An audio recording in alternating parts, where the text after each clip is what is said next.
आदाब। Recipe kitchen के viewers को खुश आमदीद। रेसिपी किचन आज आपके लिए लाया है जायकेदार फिरनी। इसको बनाने के लिए क्या अज्जा दरकार हैं, आइए नोट करते हैं। दूध 1 लीटर, ये मैंने खुला दूध लिया है। इलायची, सब्ज इलायची 4 दाने, छिलका हटा के बारीक पीस लें।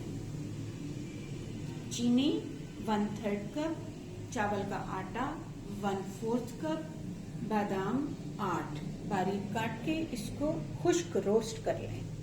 एक बात याद रखिएगा, चावल का आटा शफाफ होना चाहिए।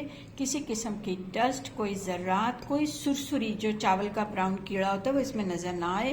देखिए दूध की तरह शफाफ होना चाहिए।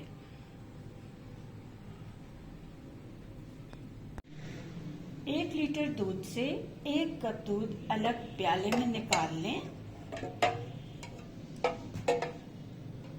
इसमें हम आपको दिखाएंगे कि चावल का आटा अच्छी तरह घोल लेंगे।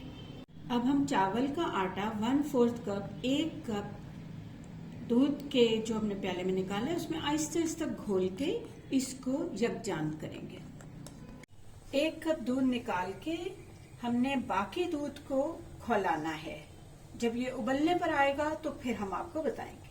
दूध खौल चुका है। अब हम इसमें इलायची पाउडर मिक्स करके 2 मिनट इसको पकने देंगे। इलायची की खुशबू आ रही है। अब हम इसमें ऐड करेंगे 1/3 कप चीनी। इस मरहले पे आप हिला के 3 मिनट हम चीनी को पकने देंगे। अगर आपको ज्यादा चीनी चाहिए तो आप इसमें 2 टेबलस्पून मजीद ऐड कर सकते हैं। आंच आहिस्ता करके अब हम इसमें ऐड करेंगे चावल का पाउडर जो हमने 1 कप दूध में ऐड किया था और तेजी से चमचा हिलाएंगे।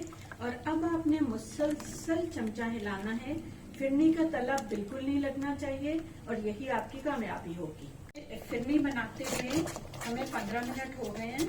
अब आप देखिए इसमें ये बुलबुले उठ रहे हैं, डीप बुलबुले। तो आप इसको 5 मिनट और पकाएं और उसके बाद आप इसको प्यालों में जमा लें और रोस्टेड आलमंड छिड़क लें। 20 मिनट पक गई, हमने इसको जमा दिया। जायकादार फिरनी तैयार है। और इसके पकने की ये अलामत है कि एक प्याला दूसरे पे उल्टें तो ये गिरना नहीं चाहिए। लीजिए हम सीधा करते हैं। ये रही आपकी फिरनी। और अब हम दूसरा प्याला सीधा करते हैं। ये रही आपकी phirni. Enjoy phirni, enjoy winter. Recipe kitchen को लाइक, शेयर और सब्सक्राइब करना याद रखिएगा।